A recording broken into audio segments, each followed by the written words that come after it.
Dear student, welcome again to my YouTube channel. अभी जो हम अपना अगला वीडियो लेकर आए हैं, पिछले वीडियो में हमने आपको बताया था नॉन पैरामेट्रिक टेस्ट क्या होता है। तो उसके कुछ मेथड्स हमने बताए थे कि बहुत सारे होते हैं, जिसमें कि 2 मेथड्स के ऊपर हमने डिस्कशन करने की बात कही थी। तो पहला मेथड जो इसका है काई स्क्वायर टेस्ट। तो आज का जो हमारा वीडियो है काई स्क्वायर टेस्ट पे बेस है।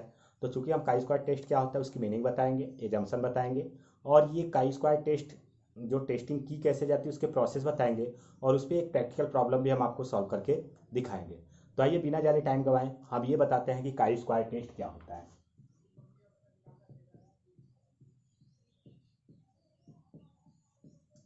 देखिए, काई स्क्वायर टेस्ट एक ऐसा टेस्ट होता है, काई स्क्वायर टेस्ट की जो बात हम कर रहे हैं, तो एक ऐसा टेस्ट जो कि हमको बताता है डिफरेंस।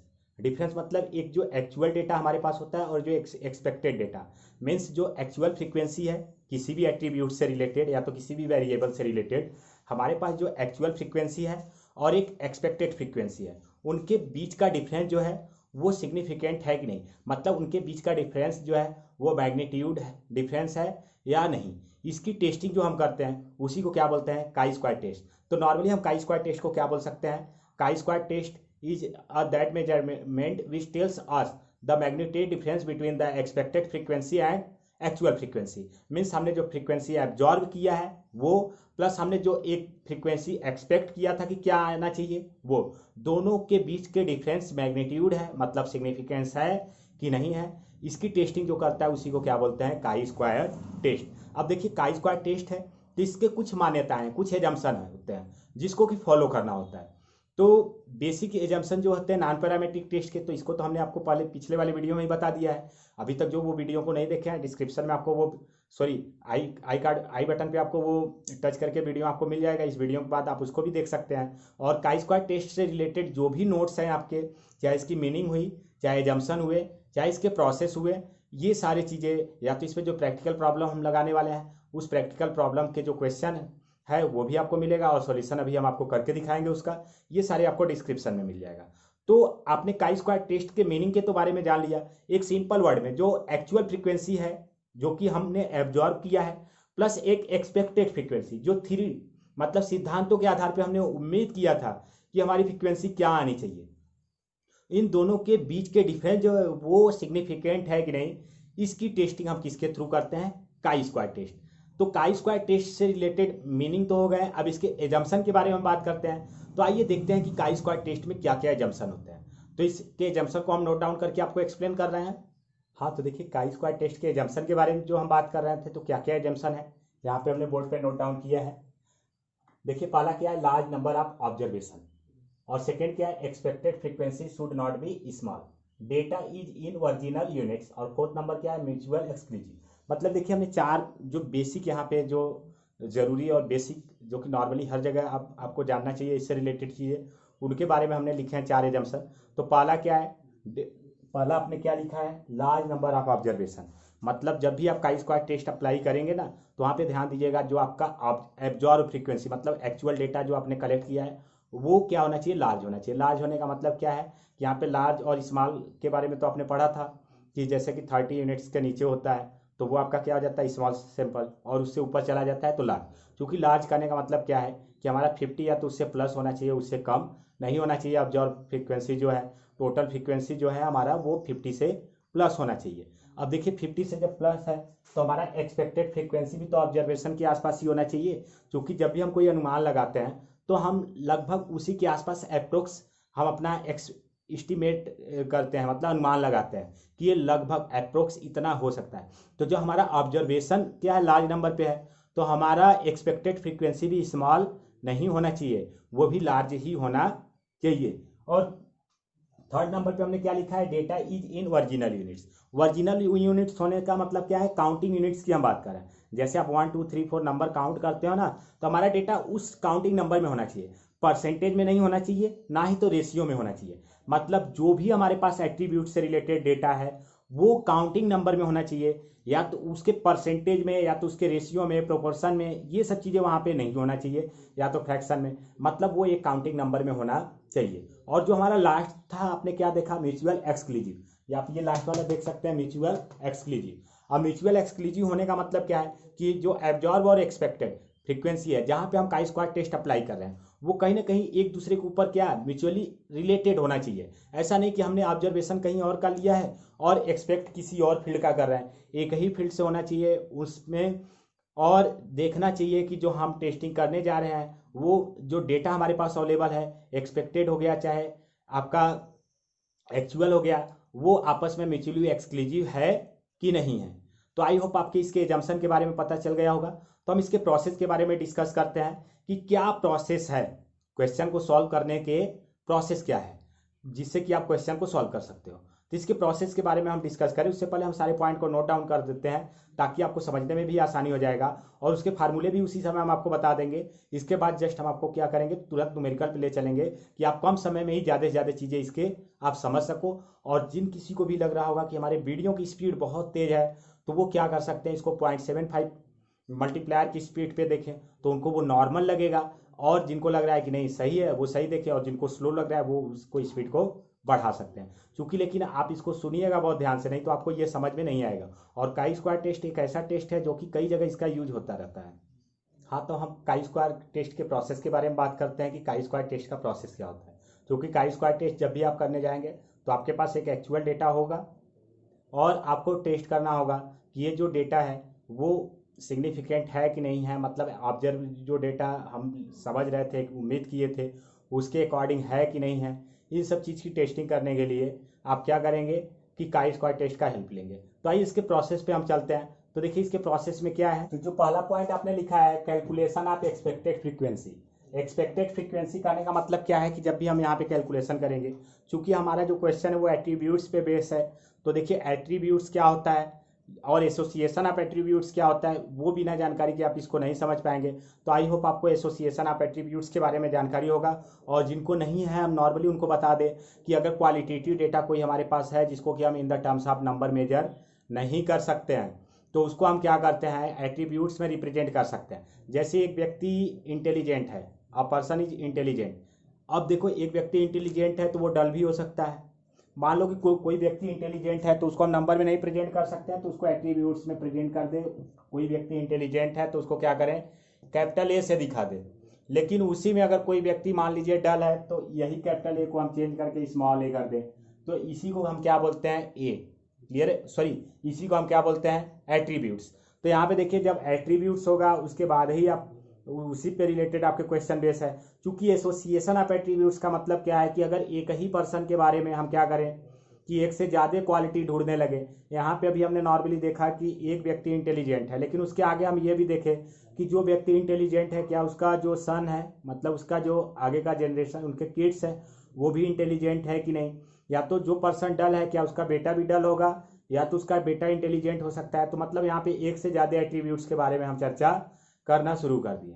तो यहाँ पे जब हम एक दो या दो से अधिक एट्रीब्यूट्स को एक जगह डिस्कशन के लिए रखते हैं तो उसी को क्या बोला जाता है, एसोसिएशन ऑफ एट्रीब्यूट्स। तो इससे बेसिक रूल्स हम आपके सॉल्यूशन के समय आपको बताएंगे, क्योंकि आप अभी नॉर्मली यही जानिए। तो यहाँ पे देखिए दो एट्रीब्यूट्स है ए और बी, अगर दोनों में पॉजिटिव पाए जाते हैं तो इसको निकालने का मतलब क्या है कि बेसिक रूप से ए भी एक पॉजिटिव एट्रीब्यूट्स है और बी भी एक पॉजिटिव एट्रीब्यूट्स है। क्लियर है कि नहीं। अब इसी में हम क्या करें कि ए और बी दोनों पॉजिटिव एट्रीब्यूट्स जो हैं इसको हम क्या करें, कंबाइन करें। तो एक उम्मीद करेंगे ना कि कितना आ सकता है ए और बी। तो ए जो है और बी जो है इन दोनों का मल्टीप्लाई करके ऐसे डिवाइड कर दीजिए तो क्या आ जाएगा, ए बी। इसको समझने के लिए पहले आपको हम प्रोसेस समझाने के बाद तुरंत हम आपको एक चार्ट के थ्रू समझा देंगे कि एसोसिएशन ऑफ एट्रीब्यूट्स होता क्या है इसी वीडियो में आपको। क्योंकि अभी प्रोसेस आप सुन लीजिए। तो प्रोसेस में आपने देखा, जिन किसी को भी प्रॉब्लम हो कि ये ए बी कैसे आएगा, अभी जस्ट इसके आगे आपको वो समझ में आ जाएगा, थोड़ा सा भी आप मेंशन मत रखिए। तो ये जो ए बी आएगा हमने इसको क्या किया, एक थ्योरी के थ्रू कैलकुलेट किया। तो इसी को क्या बोलेंगे, एक्सपेक्टेड फ्रीक्वेंसी, मतलब एफ ई से इसको रिप्रेजेंट करेंगे। कैपिटल एफ है और छोटा सा वही पे ई है, तो एफ ई से इसको रिप्रेजेंट करेंगे तो ये क्या हो जाएगा आपका एक्सपेक्टेड फ्रीक्वेंसी। अब यहाँ पे एक्सपेक्टेड फ्रीक्वेंसी जब हमको मालूम हो गया तो जो हमारा एक्चुअल फ्रीक्वेंसी है सेकेंड नंबर पे हम क्या करेंगे, उससे डिफरेंस लेंगे। मतलब जो हमारे एक्चुअल फ्रीक्वेंसी से हमारा एक्सपेक्टेड फ्रीक्वेंसी कितना ज़्यादा है या तो कितना कम है उसको हम जांच करेंगे। थर्ड नंबर पे जब हम आएंगे तो क्या होगा, square the difference of each value. अभी हमने क्या किया, ऑब्जर्व फ्रीक्वेंसी जो मतलब एक्चुअल हमने डेटा कलेक्ट किया था उसमें से एक्सपेक्टेड फ्रीक्वेंसी को माइनस किया। माइनस करने के बाद जो वैल्यू आया उसका हम क्या करेंगे, स्क्वायर करेंगे, और इस स्क्वायर को हम क्या करेंगे, डिवाइड करेंगे एफ ई से। यहाँ पे हमने उस पॉइंट को लिखना हम भूल गए हैं, लेकिन आप जान जाइए एफ जीरो में से एफ ई को माइनस करने के बाद हम उसी को क्या करेंगे, एफ ई से क्या करेंगे, डिवाइड करेंगे। उसके बाद जो वैल्यू आपकी आती है उसका हम क्या करेंगे, टोटल करेंगे। ये जो टोटल वैल्यू आएगी वही हमारा क्या हो जाएगा, काई स्क्वायर टेस्ट। अब उसका हम कंपेरिजन करेंगे गुडनेस ऑफ फिट से, मतलब कि गुडनेस क्या है, तो उसको अभी हम आगे न्यूमेरिकल में आपको चर्चा करेंगे कि गुडनेस क्या है। तो अब यहाँ पे देखिए बात करते हैं कि जब इसकी कैलकुलेशन पे आएंगे तो हम इसको नॉर्मली देखिए, हमने अभी बोला ना कि जो एफ जीरो एफ ई का स्क्वायर निकालेंगे उसको हम किससे डिवाइड करेंगे, एफ ई से, और इसका जो टोटल आएगा वही हमारा क्या हो जाएगा, काई स्क्वायर की वैल्यू। अब देखेंगे ये जो इसके बीच का डिफरेंस हमने तो मालूम कर लिया, अब हमारा डिफरेंस सिग्निफिकेंट है कि नहीं है, तो उस वैल्यू का हम कंपेरिजन कर देंगे 5% लेवल ऑफ सिग्निफिकेंस और 1 डिग्री ऑफ फ्रीडम पे। जो काई स्क्वायर की वैल्यू होता है वो होता है 3.841, ये आपका वैल्यू है।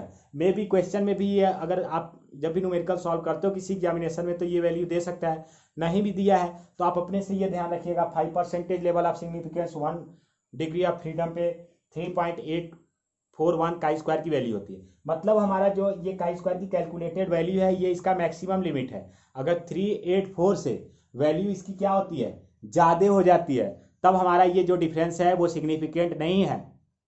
अगर उससे कम होता है तो डिफरेंस इसमें का क्या है, सिग्निफिकेंट है। और जो हम हाइपोथेसिस दिए हैं, हमारा हाइपोथेसिस क्या हो जाएगा, एक्सेप्ट हो जाएगा। हाइपोथेसिस जिनको भी दिक्कत हो वो हमारे वीडियो के एंड में वो हाइपोथेसिस से रिलेटेड वीडियो आएगा, या तो आई बटन पे भी आ जाएगा। हाइपोथेसिस पे हमने एक अलग से वीडियो बनाया है। नल हाइपोथेसिस क्या होता है, अल्टरनेट हाइपोथेसिस क्या होता है, नल हाइपोथेसिस और अल्टरनेट हाइपोथेसिस में डिफरेंस क्या है, इस पे हमने नोट्स भी प्रोवाइड किए हैं, और ये नोट्स आपको डिस्क्रिप्शन में भी मिल जाएंगे, तो आप उस नोट्स को देख सकते हैं। तो अभी फिलहाल हमने ये प्रोसेस जाना कैसे होता है। अभी हम चर्चा करते हैं एसोसिएशन ऑफ एट्रीब्यूट्स में, कि अभी क्योंकि जब तक आपको एसोसिएशन ऑफ एट्रीब्यूट्स नहीं पता होगा तब तक आप क्या करेंगे, इस क्वेश्चन को सॉल्व नहीं कर पाएंगे। तो चलते हैं एसोसिएशन ऑफ एट्रीब्यूट्स पे हम डिस्कस करते हैं। हाँ, तो एसोसिएशन ऑफ एट्रीब्यूट्स क्या होता है, तो हम दोनों वर्ड को अलग अलग पहले समझते हैं। देखिए यहाँ पे हम आपको शार्ट में समझाएंगे, और जिनको प्रॉब्लम होगा वो कमेंट में बॉक्स करेंगे डिटेल्स में समझाने के लिए, तो हम डिटेल्स से समझाकर एक अलग से वीडियो क्या करेंगे, अपलोड कर देंगे।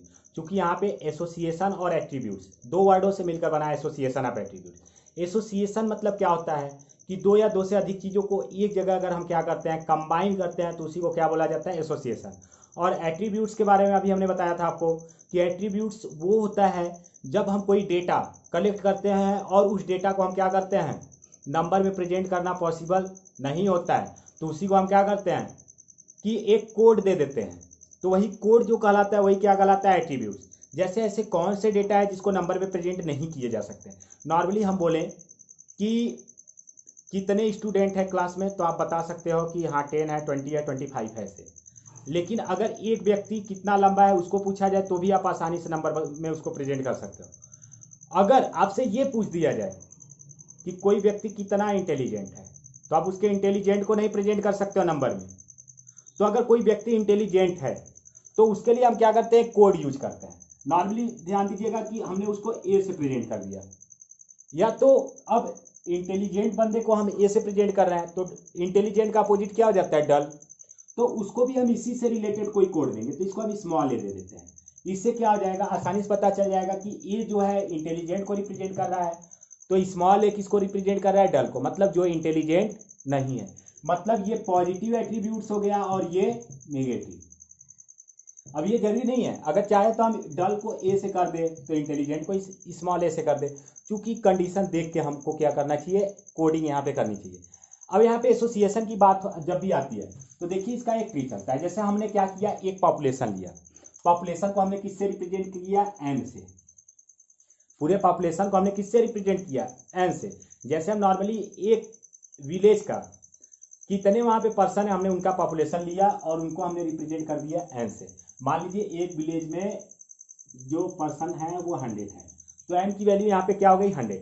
अब उनकी इंक्वायरी करने पे हम ये देखें कि ये जो टोटल एन लोगों का हमने मतलब कितने मेल हैं, पर्सन मतलब यहाँ पे हम नॉर्मली मेल से लेके चलते हैं कि एन जो है number of males in a village, इसको प्रेजेंट कर रहे हैं। अब कितने मेल है ये तो हमको पता चल गया। अब उस मेल में हम ये देखें कि कितने लोग मैरिड हैं। तो अब हमको मैरिड का डेटा कलेक्ट करना है। तो मैरिड को तो हम जो है नंबर में नहीं ना कर सकते हैं कि जो लोग शादीशुदा हैं उनको नंबर में प्रेजेंट कर सकते नहीं। तो हमने क्या किया, शादीशुदा मतलब मैरिड होने के लिए एक अलग से कोड दे दिया, इसको ए बोला। तो तो उसमें जो बैचलर लोग हैं उनको हमने क्या किया, स्मॉल ए से रिप्रेजेंट किया। ये तो सिंगल एट्रीब्यूट्स हो गया ना। तो एक चीज हमको क्या मालूम चला कि अगर मैरिड और बैचलर लोगों को ऐड किया जाए तो एन के बराबर आना चाहिए। तो एक इक्वेशन भी बना। अगर इसमें से ए की वैल्यू 60 है तो आसानी से इसकी वैल्यू कितना निकाल सकते हो आप, 40। ये ध्यान दीजिएगा कि ये जो ऊपर वाले वैल्यू है, ये वाली वैल्यू कभी भी इससे ज्यादा नहीं होना चाहिए। मतलब ऊपर वाला वैल्यू हमेशा ज्यादा रहेगा, उसके नीचे वाला कम रहेगा। ये तो अभी सिंगल हुआ ना। अब इस पर एक अलग से हम कोई एट्रीब्यूट्स अगर ऐड करते हैं कि ऐसे कितने लोग हैं जो कि मैरिड हैं और उनके पास जॉब है। देखिए अब एक नया चीज आया ना, जॉब का होना नंबर में तो नहीं रिप्रेजेंट किया जा सकता ना, लेकिन किसके किसके पास जॉब है। तो अब हम क्या करेंगे, दो चीजें, कि शादीशुदा लोग जो है उनके पास जॉब है। तो एक चीज यहां से करेंगे तो यहां पे जो आएगा ए बी आएगा। ए बी क्या बता रहा है कि जॉब। अब देखिए हमने जॉब को बी से रिप्रेजेंट कर दिया। तो अगर जिनके पास जॉब नहीं है उनको क्या करेंगे, स्मॉल बी से रिप्रेजेंट कर दीजिए। अब शादीशुदा की बात आ रही है तो यहाँ पे कैपिटल है। अब ये जो है 40 है यहाँ पे, इसमें भी अगर हम बात करें तो स्मॉल है मतलब कि जो कि बैचलर है और जिनके पास जॉब है, कैपिटल बी। ये क्या बता रहा है कि बैचलर लोगों के पास जिनके पास जॉब है। अब ये क्या बता रहा है, स्मॉल ए कैपिटल बी, सॉरी स्मॉल ए स्मॉल बी, कि मतलब वो बैचलर भी है और उनके पास जॉब भी नहीं है। चाहे तो हम इसको ऐसे भी रिप्रेजेंट कर सकते थे, बी और स्मॉल बी। मतलब ये क्या बताता कि जो टोटल हमने 100 का पॉपुलेशन लिया कि इनके पास जॉब है किसके पास नहीं है। तो ये इसका एक प्रोसेस होता है। क्योंकि जिसको भी अभी नहीं समझ में आया कि एट्रीब्यूट्स क्या होता है, वो अपने अगले वीडियो में हम समझा देंगे, या आप कमेंट कर दीजिएगा कि आपको अगर इसमें डाउट है। क्योंकि हम ये नॉर्मली अभी आपको एक छोटा सा एग्जाम्पल देकर इसको समझाने की कोशिश किए हैं। इसको जानने के लिए हम क्या करते हैं, 9 स्क्वायर टेबल का भी हेल्प लेते हैं। उसको भी अभी हम यहीं पे बता दे रहे हैं कि 9 स्क्वायर टेबल क्या होता है। ये एक ऐसा टेबल होता है, इसको आप मैजिकल टेबल भी आप बोल सकते हो। इसमें देखिए 9 स्क्वायर होते हैं। इस पे हम क्या करते हैं, ए लिख देते हैं स्मॉल ए, और यहाँ पे बी लिखते हैं, यहाँ पे स्मॉल बी। अब देखिए ये क्या बता रहा है कि ए के सामने सब में क्या करो, ए लिख दो, और इस बी के सामने सब में क्या करो, बी लिख दो। इसके ए के सामने सब में ए लिख दो और इसके बी के सामने सब में बी लिख दो, और ये आखिरी वाला जो बचे वो एन लिख दो। ये देखो क्या बता रहे हैं कि ए बी और ए बी को ऐड करेंगे तो बी आना चाहिए। मतलब कैपिटल ए बी को प्लस स्मॉल ए बी को ऐड करेंगे तो कितना आना चाहिए, बी आना चाहिए। अब ये एन क्या बता रहा है कि बी और बी को ऐड करेंगे तो एन आना चाहिए। ये भी देखिए यहाँ पे ए और ए को ऐड करेंगे तो एन आना चाहिए। और ये भी बता रहा है कि A B plus A B को ऐड करेंगे तो क्या आना चाहिए, बी। देखिए दोनों बी है ना। ये एक होता है कि ये इसका प्रोसेस। इसी के थ्रू हम क्या करेंगे, एक्सपेक्टेड फ्रीक्वेंसी और एब्जॉर्ब फ्रीक्वेंसी का कैलकुलेशन करेंगे। तो चूंकि हम इस प्रोसेस पे जाने से पहले चलते हैं एक क्वेश्चन पे, एक एग्जाम्पल लेते हैं। उसी एग्जाम्पल के आधार पे हम क्या करेंगे, इस क्वेश्चन को सॉल्व करेंगे और उसमें कैसे फ्रीक्वेंसी कैलकुलेट किया जाएगा वो भी आपको बताएंगे। उसमें हमको एन की वैल्यू निकालने के लिए भी 9 स्क्वायर टेबल से ले सकते हैं, या तो जो आपके पास प्रोसेस है उससे भी हम इसको निकाल सकते हैं, इक्वेशन से जो अभी हमने बताया। क्योंकि 9 स्क्वायर टेबल आसान होता है तो आप 9 स्क्वायर टेबल से निकालिए। तो अभी हम बात करते हैं क्वेश्चन पे। चलिए एक बार क्वेश्चन को रीड आउट कर लेते हैं उसके। हाँ तो आइए हम अपने क्वेश्चन पे चलते हैं। हमारा जो क्वेश्चन है यहाँ पे आप देख सकते हैं, काई स्क्वायर टेस्ट पर बेस है एक क्वेश्चन, जिसको हमने क्या किया है, नोट डाउन किया है। यहाँ पे क्या है, you are given the following data, मतलब नीचे ये डेटा दिया गया, आप डेटा देख सकते हैं। अब आगे पूछा गया है डू दिस फिगर्स, मतलब ये जो डेटा है क्या ये सपोर्ट करता है, सपोर्ट द हाइपोथेसिस दैट, मतलब इस परिकल्पना को प्रूव करता है। क्या परिकल्पना, इंटेलिजेंट फादर हैव इंटेलिजेंट सन, कि मतलब अगर जो फादर इंटेलिजेंट है उनके सन भी इंटेलिजेंट रहेंगे।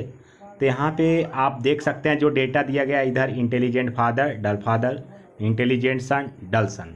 तो इसको हम क्या एट्रीब्यूट्स में कन्वर्ट करेंगे, जिसको फादर को हम ए से ले लेंगे और सन को क्या करेंगे, बी से ले लेंगे। और वही डल फादर रहेगा तो स्मॉल ए से, और डल सन रहेगा तो स्मॉल बी से।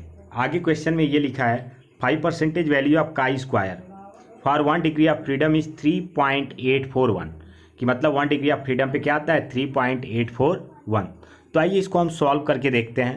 तो देखिए अभी हमने क्वेश्चन को हाईलाइट किया कि क्वेश्चन में क्या था, इंटेलिजेंट फादर और इंटेलिजेंट सन से रिलेटेड हमारे पास डेटा है और हमको ये प्रूव करना था कि क्या जो फादर इंटेलिजेंट होते हैं उनके सन भी इंटेलिजेंट होते हैं कि नहीं होते हैं।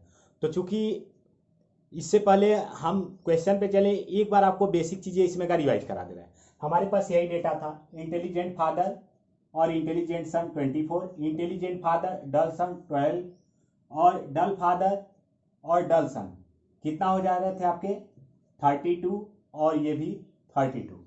तो अब यहाँ पे हमको ये बताना है कि क्या जो फादर इंटेलिजेंट होते हैं उनके बच्चे भी इंटेलिजेंट होते हैं, ये बात सही है कि नहीं, यही क्वेश्चन में पूछा गया था।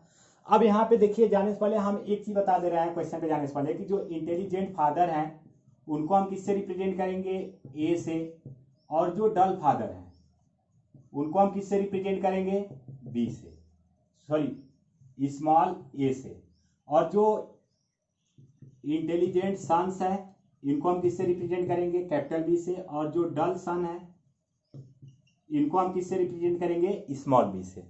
ये हमने कोड एब्जॉर्ब कर लिया। आप चाहे तो इसको अलग से भी कर सकते हैं, इसको भी कर सकते हो, क्योंकि फादर पहले लिखा हुआ था तो इसीलिए हमने क्या किया, इसको ए किया है।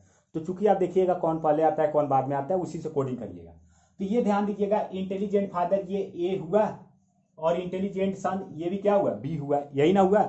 अब यहाँ देखिए डल फादर, यहाँ पे क्या डल फादर है तो स्मॉल ए, क्योंकि देखिए हमने लिया है कोड ना, और ये जो इंटेलिजेंट सन है इसके लिए कैपिटल बी। अब यहाँ पे इंटेलिजेंट फादर इस कैपिटल ए और डल सन स्मॉल बी, और यहाँ पे स्मॉल और दोनों स्मॉल हो जाएगा, क्योंकि देखिए यहाँ पे भी डल और यहाँ पे भी डल, यहाँ पे जैसे दोनों कैपिटल हुआ है वही। तो ये हमारे पास एट्रीब्यूट्स आ गए, चारों एट्रीब्यूट्स हमारे पास अवेलेबल हो गए। अब इस पे हम कंपेरिजन करेंगे कि क्या जो इंटेलिजेंट फादर होते हैं उनके सन भी इंटेलिजेंट होते हैं कि नहीं होते हैं। तो आइए इसको हम क्या करते हैं, एक प्रोसेस से सॉल्व करते हैं। तो वही पुराने प्रोसेस जिससे कि क्वेश्चन सॉल्व होते थे। पहला हमारा क्या होता था, प्रॉब्लम ऑफ क्वेश्चन, यही ना। तो देखिए पहला जो प्रोसेस हमारा है इसमें क्या है, प्रॉब्लम ऑफ क्वेश्चन। सॉल्व करने का तरीका वही प्रॉब्लम ऑफ क्वेश्चन। तो आप बोल सकते हो प्रॉब्लम ऑफ क्वेश्चन क्या है, आप इसको डिफाइन कर सकते हो। Problem of question is that intelligent father had intelligent son और नॉट, मतलब intelligent father have intelligent son और नॉट, मतलब क्या जो फादर इंटेलिजेंट होते हैं उनके सन भी इंटेलिजेंट होते हैं। ये आपका प्रॉब्लम ऑफ क्वेश्चन हुआ। अब सेकेंड नंबर क्या होता है हमारे पास, हाइपोथेसिस अप्लाई। तो हमने क्या बोला, ऐसे प्रॉब्लम को सॉल्व करते समय आप हमेशा कौन सा हाइपोथेसिस अप्लाई करिएगा, नल हाइपोथेसिस। तो नल हाइपोथेसिस आपका क्या बोलता है, अब यहां पे देखिए जो हाइपोथेसिस यूज, क्या यूज होगा आपका, नल हाइपोथेसिस। नल हाइपोथेसिस में आप बेसिक जो पूछा जाता है उसका आंसर आपका यस होना चाहिए। तो क्या बोलोगे, इंटेलिजेंट फादर हैव इंटेलिजेंट सन, मतलब जो फादर इंटेलिजेंट है उनके सन भी इंटेलिजेंट है। एक लाइन का आपको यही लिख देना है, इंटेलिजेंट फादर हैव इंटेलिजेंट सन। चूंकि यहाँ पे पैरामीटर स्टैटिक्स जैसे कोई भी सिंबल नहीं लगाना है, क्योंकि हमने बताया था कि ये नॉन पैरामीट्रिक टेस्ट है। तो अभी इसमें देखिए जो इंटेलिजेंट फादर हैव इंटेलिजेंट सन आपने नल हाइपोथेसिस दे दिया। अब सेकेंड नंबर के बाद थर्ड नंबर आपका क्या आता था, लेवल ऑफ सिग्निफिकेंस। तो जो थर्ड नंबर है लेवल ऑफ सिग्निफिकेंस, तो इसके लिए आपको ज्यादा सोचने की जरूरत नहीं है। लेवल ऑफ सिग्निफिकेंस में आपने पहले ही देखा था, पहले आपने लेवल ऑफ सिग्निफिकेंस में क्या देखा, लेवल ऑफ सिग्निफिकेंस में आपने ये देखा कि जो लेवल ऑफ सिग्निफिकेंस क्वेश्चन के नीचे दिया होता है 5% level of significance and 1 degree of freedom, में से यही बना 5% level of significance 1 degree of freedom, का स्क्वायर की वैल्यू क्या थी 3.841, ये आपके क्वेश्चन में दिया हुआ था। तो यहां तक तो प्रोसेस जो है आपको ये मालूम होना चाहिए। अब इसके बाद जो थर्ड नंबर के बाद फोर्थ नंबर आएगा वो डेटा अवेलेबल। तो देखिए हमारे पास डेटा क्या क्या अवेलेबल है, हाँ तो हमारे पास डेटा देखिए क्या अवेलेबल है, ए बी का मतलब इससे पहले हमने कोड आपको बताया था ना, ए मतलब इंटेलिजेंट फादर और बी मतलब इंटेलिजेंट सन, मतलब दोनों अगर कैपिटल है तो मतलब इंटेलिजेंट की बात हो रही है, अगर कहीं पे स्मॉल हो जा रहा है तो जो स्मॉल वाला अल्फाबेट है वो डल की बात कर रहा है। तो यहाँ पे इंटेलिजेंट फादर इंटेलिजेंट सन कितना है 24, क्वेश्चन में आपके दिया हुआ था। और यहाँ पे इंटेलिजेंट फादर सॉरी डल फादर इंटेलिजेंट सन कितना है 32। और ये देखिए ए मतलब इंटेलिजेंट फादर और यहाँ पे स्मॉल बी मतलब क्या हो गया डल सन, इनका नंबर कितना है 12। और ये जो ए बी मतलब दोनों स्मॉल है, तो यहाँ पे डल फादर और डल सन की बात की जा रही है, तो वो कितना है 32। अभी देखिए हमारे पास कुछ नंबर नहीं मालूम है, ये तो हमारे पास जो एब्जॉर्ब एक्चुअल डेटा नहीं, एक्चुअल डेटा हमारे पास है, लेकिन जो एक्सपेक्टेड डेटा है उसको कैलकुलेट करने के लिए हमको A into B divided by N ऐसे करके एक फार्मूला हमने शुरू में बताया था, वो चाहिए। तो इसमें ए की वैल्यू बी की वैल्यू अलग अलग चाहिए ना, तो वो वैल्यू देखिए कैसे निकलेगा।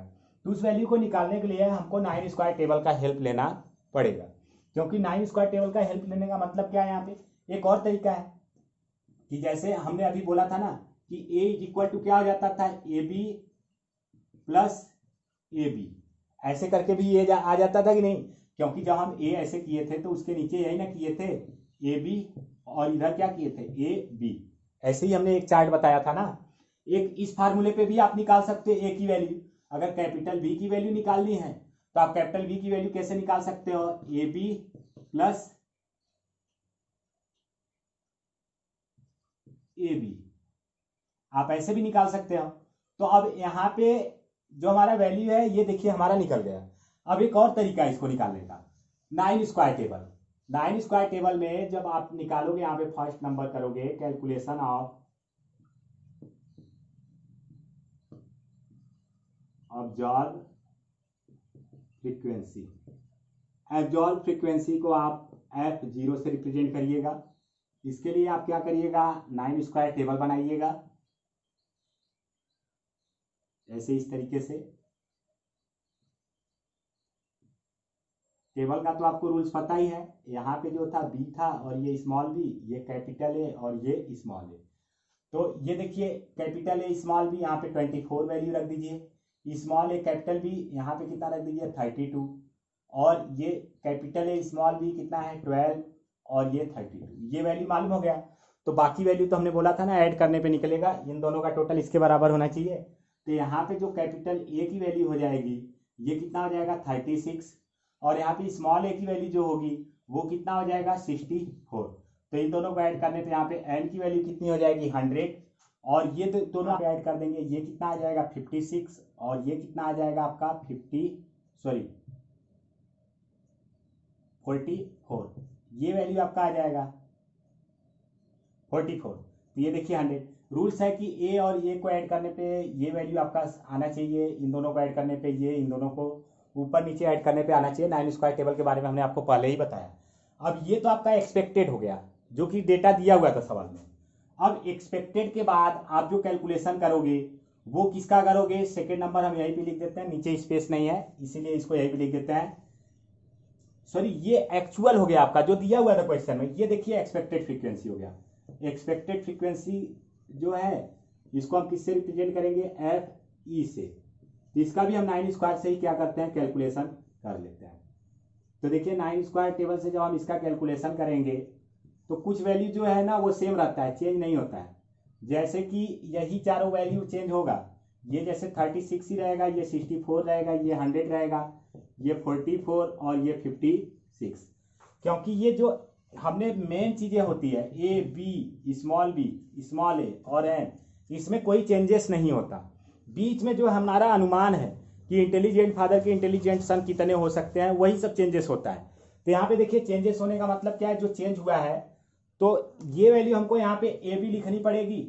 जैसे ये वैल्यू जो है हमारा यहाँ पे 9 स्क्वायर टेबल के हिसाब से ए बी आया, ये स्मॉल ए बी, ये स्मॉल कैपिटल बी, ये स्मॉल बी ऐसे आया, ये ए और सॉरी ये बी आया और ये स्मॉल बी यहाँ पे ये है।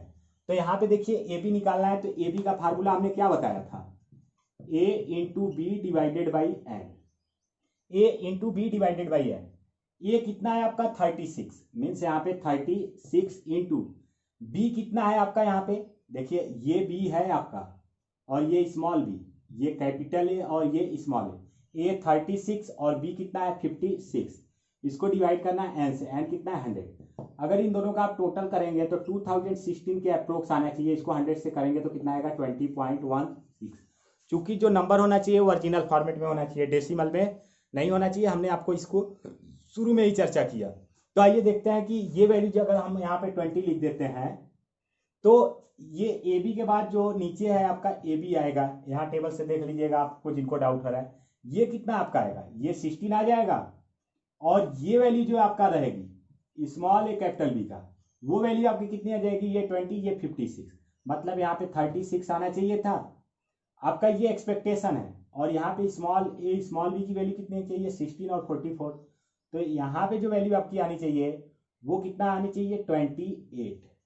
तो हमारा देखिए क्या है, एक्सपेक्टेड भी निकल गया और ऑब्जर्वेशन भी निकल गया। अब हम आते हैं डायरेक्ट 5th नंबर पे इसके कैलकुलेशन पे। तो कैलकुलेशन में जो काई स्क्वायर टेस्ट का फार्मूला हमने लिखवाया था, क्या लिखवाया था, समेशन ब्रैकेट में था आपका क्या था, F0 माइनस एफ ई का square divided by F E, यही ना था फार्मूला। तो चूंकि इस फार्मूले को हमने ऊपर यहाँ पे नोट डाउन किया है, आप इसको देख लीजिएगा। और यहाँ से हम इस फार्मूले को मिटा रहे हैं, स्पेस कम है, यही पे हम क्या कर रहे हैं, बच्चे कैलकुलेशन अपने पूरा कर दे रहे हैं। तो ये सम का वैल्यू मतलब आप समझ रहे हो, टोटल करने का है यहाँ पे। तो आइए हम इसको करके देखते हैं। समेशन क्या हो जाएगा यहाँ पे, F0 मतलब ये ए बी हो गया 24, और माइनस करना है एफ ई मतलब 20, इसके स्क्वायर को हमको डिवाइड करना है किससे, एफ ई से, एफ ई यहाँ पे क्या हो जाएगा 20। अब चूंकि सम लिखा हुआ है तो इसको प्लस कर दीजिएगा आगे आप, प्लस करके क्या करेंगे आप, यहाँ पे कितना है आपका 32 और ये कितना है आपका 36। देखिए हमने इसको लिया 32 और ये 36, इसके स्क्वायर को डिवाइड किससे करना है, 36 से, प्लस ये जो वैल्यू है आपका कितना है 12, और माइनस कर देना है इसमें से कितना 16, इसके स्क्वायर को डिवाइड करना है 16 से। हम ये बगल के नंबर मिटा दे रहे हैं, आप इसको कैलकुलेशन के समय नोट करने के बाद मिटा दीजिएगा। प्लस कर देना है आगे किस चीज को, अभी एक बचा है 32 और 28, मीन्स यहाँ पे 32 माइनस 28, इसके स्क्वायर को हमको डिवाइड करना है 28 से। हमने प्लस का सिंबल क्यों दिया, क्योंकि यहाँ पे समेशन लिखा हुआ था, तो समेशन का मतलब ही होता है सबको जोड़ना। तो यहाँ पे सॉल्व करके देखते हैं। देखिए इसका 4 डिफरेंस आएगा 16 डिवाइडेड बाई 20, प्लस इसका भी डिफरेंस 4 आएगा, उसका स्क्वायर कितना आ जाएगा 16 डिवाइडेड बाई 36, प्लस यहाँ पे भी 4 माइनस 4 आएगा, उसका स्क्वायर ये भी 16 हो जाएगा डिवाइडेड बाई 16, प्लस ये वैल्यू जो है ये भी वही आएगा 16 डिवाइडेड बाई 28। अगर हम इसके वैल्यू को अगर सॉल्व करके देखें तो ये वैल्यू आपका कितना आ जाता है 0.8, प्लस ऐसे ही सबके वैल्यू आप कैलकुलेट कर लीजिएगा, हमने ऑलरेडी इसको कैलकुलेट करके लिखा है। इसकी वैल्यू तो देखिए 16 डिवाइडेड बाई 36 का जो वैल्यू है वो आपका आएगा 0.44, प्लस इसकी वैल्यू तो एकदम क्लियर है 1 रहेगा, और इसकी वैल्यू जो है आपका लास्ट में आ जाएगा 0.57। और इसका जब अगर आप टोटल करते हो, ये चारों को टोटल करते हो, क्योंकि सम है प्लस का सिंबल भी दिए हैं, तो टोटल करने पे आएगा 2.81, मतलब जो आपकी काई स्क्वायर की वैल्यू थी कितनी आ गई 2.81। अच्छा ये आपको यहाँ पे नीचे नहीं दिख रहा होगा, तो इसीलिए इसके टोटल को हम इसके सामने लिख दे रहे हैं 2.81। यहाँ पे आपको दिख रहा है, ये देखिए 2.81, इसके टोटल करने पर आया 2.81। तो ये वैल्यू जो है इसका हम कंपेरिजन किससे करेंगे, अपने लेवल ऑफ सिग्निफिकेंस पे। जो वैल्यू हमने डिसाइड किया था 3.841, ये क्वेश्चन में दिया था ना आपके, शायद यही था, हाँ 3.841। हमने क्या बोला था, हमारा कैलकुलेटेड वैल्यू अगर हमारे टेबल वैल्यू से ज़्यादा आ जाता है तो हमने जो हाइपोथेसिस दिया है वो रिजेक्ट हो जाएगा। अगर हमारा कैलकुलेटेड वैल्यू हमारे टेबल वैल्यू से कम आता है तो हमारा हाइपोथेसिस क्या होगा, एक्सेप्ट हो जाएगा। तो यहाँ पे देखिए हमारा कैलकुलेटेड वैल्यू आया 2.81 और हमारा टेबल वैल्यू क्या है 3.841। तो हम ये बोल सकते हैं कि our calculated value is 2.81, it is less than 3.841, 5% level of significance and 1% degree of freedom from table value. So we can say that our hypothesis is accepted. मतलब हमने जो हाइपोथेसिस दिया था वो क्या हो गया, एक्सेप्ट हो गया। हमने हाइपोथेसिस क्या दिया था, इंटेलिजेंट फादर्स हैव इंटेलिजेंट सन। मतलब ये जो डेटा है ये प्रूव करता है कि अगर फादर इंटेलिजेंट है तो उनके सन भी इंटेलिजेंट होंगे, और अगर फादर डल है तो उनके सन भी डल होंगे। मीन्स हमने अभी चेक किया कि इंटेलिजेंट फादर के जो सन होते हैं वो इंटेलिजेंट होते हैं कि नहीं होते हैं। तो यहाँ पे ये प्रूफ हो गया है कि अगर जिनके फादर इंटेलिजेंट हैं उनके बच्चे भी इंटेलिजेंट होंगे। तो आई होप आपको ये काई स्क्वायर समझ में आ गया होगा। अगर जिन किसी को नहीं समझ में आया तो एक दूसरा तरीका इसको समझने का, कि जैसे ये फार्मूले में अगर आपको दिक्कत हो रहा है तब, तो इसको आप क्या करिएगा, इस तरीके से लिख दीजिएगा। यहाँ पे आप F0 लिख दीजिए और यहाँ पे क्या करिए FE लिख दीजिए, और F0 में से FE को माइनस करके यहाँ पे लिखिए, और यहाँ पे F0 में से FE का स्क्वायर लिख दीजिए, और यहाँ पे F0 में से FE के स्क्वायर को E से डिवाइड करके FE से डिवाइड करके लिख दीजिए। आई होप आपको सब दिख रहा होगा। तो यहाँ पे देखिए क्या है, 24 है, 32 है और 12 है, 32 है। तो इसके सामने ये क्या है, यहाँ पे 20 है, यहाँ पे 36 है, यहाँ पे कितना है आपका 16 है, और ये कितना है 28। ये आपको दिख रहा है। अब अगर हम इसका डिफरेंस लेते हैं तो देखिए सबके डिफरेंस क्या आएंगे, 4 4 4 यही आएंगे, और ये कितना आ जाएगा 16 16 16 16। और इसको अगर हम FE से डिवाइड करेंगे तो फिर से वही प्रोसेस जो आपका इससे पहले आया था, 0.8 0.1 सॉरी 1.0, यहाँ पे क्या आ जाएगा 0.44 0.57, और इसके टोटल को कर देंगे तो भी वही आएगा। एक ये भी प्रोसेस है, या तो एक आप फार्मूले पर रख के डायरेक्ट करिए, एक या तो यहाँ पे ये टेबल के थ्रू आप इसको सॉल्व कर लीजिए, वैल्यू आपका वही आएगा 2.81। तो आप उसी तरीके से इंटरप्रिटेट कर सकते हो। तो आई होप आपको काई स्क्वायर टेस्ट में जो टेस्टिंग के प्रोसेस है वो कैसे किए जाते हैं और ये टेबल से वैल्यू कैसे निकाले जाते हैं ये क्लियर हो गया होगा। अगर कोई डाउट होगा तो आपको यही एसोसिएशन ऑफ एट्रीब्यूट्स में डाउट होगा, तो इससे रिलेटेड सारे इक्वेशन और सारे टेबल्स से रिलेटेड जो रूल्स हैं वो हमने अभी शॉर्ट में एक्सप्लेन किया, आपको डिस्कशन किया आपके सामने।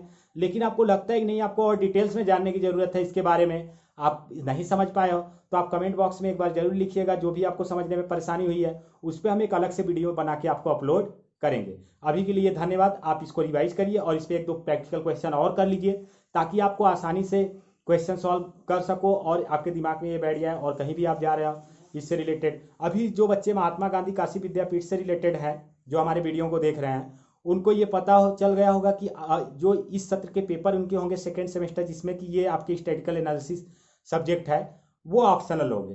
तो ऑप्शन से रिलेटेड सारी चीज़ें हैं, तो इसलिए ये छोटी मोटी चीज़ें आप क्या करिएगा ध्यान रखिएगा।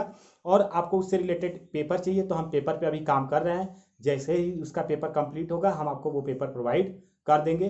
तो फिलहाल अभी आप चैनल को सब्सक्राइब कर दीजिए और वीडियो जो लोग नहीं किए अभी तक और जो लोग वीडियो को देख चुके हैं वो लाइक करना भूल गए वो वीडियो को एक बार लाइक भी कर दें। अभी हम जल्द मिलेंगे आपको एक नए वीडियो के साथ, और आपको जो भी डाउट है आप इस वीडियो हमारे कमेंट कर दीजिए और इन सब चीज़ों से रिलेटेड जो आपके अभी क्वेश्चन सॉल्व कराएं और जो आपके जो नोट्स की चर्चा की है वो सारे नोट्स आपको डिस्क्रिप्शन में मिल जाएंगे। Thank you.